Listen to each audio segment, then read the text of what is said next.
Violet had her eyes slammed shut for what felt like forever. Even though Asher hadn't laid a finger on her, the tension in the room was thick enough to cut with a knife. Her senses were going haywire. Every little noise, every shift in the air, magnified by the fact that she couldn't see. She was hyper-aware of Asher, of his every move, and it was driving her crazy. "You don't have to do this, Violet," Asher murmured, his fingers finding her hair again, gently massaging her scalp. It felt amazing, like he knew exactly how to soothe her. And for a second, she almost caved. Almost. "I would never harm you," he whispered, his arms sliding around her waist, pulling her close against his warm body. "Seriously?" Violet shot back, her voice icy. "You'd never hurt me?" Her words dripped with venom. She wasn't going to let that go anytime soon. "Oh, that?" Asher's voice was completely casual, like it was no big deal. He leaned in closer, and Violet's body reacted involuntarily, sending shivers down her spine. She hated how he had that effect on her. "That was just a little get-together, so everyone could, get to know you. Gosh, you smell amazing." "Yeah, amazing get-together," Violet snapped, her anger flaring. "Give yourselves a round of applause, guys, because I'm pretty sure I'm the only person in history of potluck." She whirled around to shove him away, but her hands grasped at the air. The force of the movement threw her off balance, and she would have eaten it if Asher hadn't caught her at the last second. He laughed, a deep, mocking sound. "You're going to hurt yourself, little purple. Why not just open your eyes?" His voice was calm, almost gentle, but Violet wasn't fooled. "Nope, not until you get out of here," she retorted, her voice full of defiance. "Cute, Violet," he replied smoothly, but his tone had taken on a dangerous edge. "But you still need to be punished. So open your eyes, sweetheart, while I'm still asking nicely." "No way." "Violet." "No, you can't make me."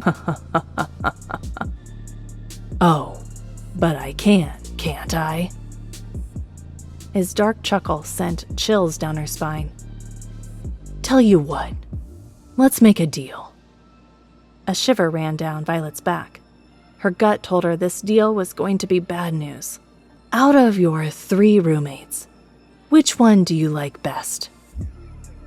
His question hit her like a punch to the gut. A chill settled in Violet's stomach. No, he wouldn't hurt them. He couldn't. But then again, none of them were his so-called purple queen. Damn it. "What if I walked over to one of their beds right now and woke one of them up?" Asher taunted. "Which one is it? The chatty one? Is she your favorite?" Violet's brows furrowed.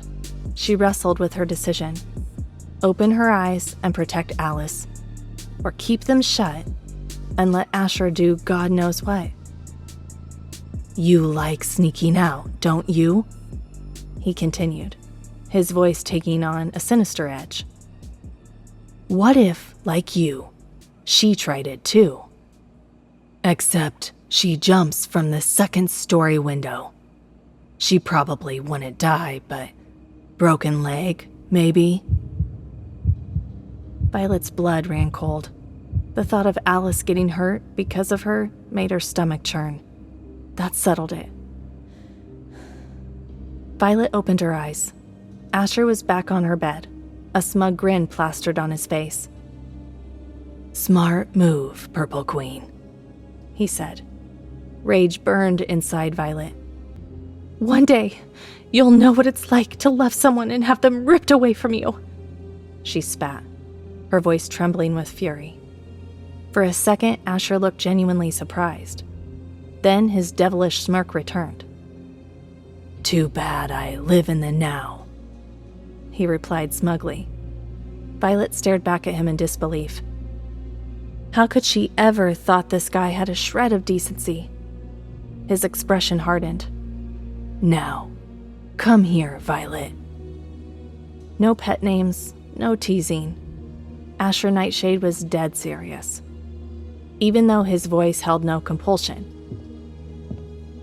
Violet found herself obeying, walking toward him despite every instinct screaming at her to run. But this wasn't just about her anymore. Her roommate's safety was on the line. As she approached, Violet glared at him defiantly. She figured she knew what was coming. He'd probably humiliate her further, maybe force her into something good. Her teeth ached. If it came to that, she'd bite him. He'd regret it. Violet braced herself for whatever torment he had in store, only to hear, "Bend over." "What?" She blurted out, stunned. She had to have misheard him.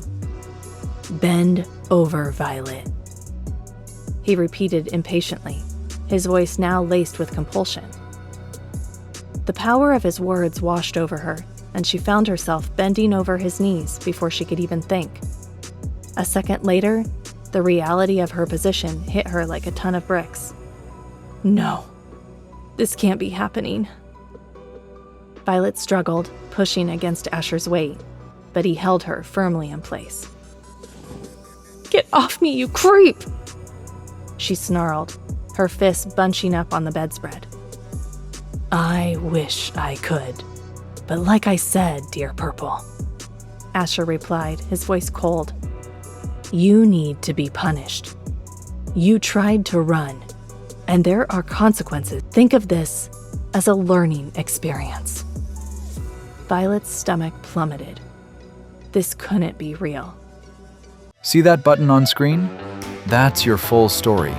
Tap it and download the Pocket FM app now for free.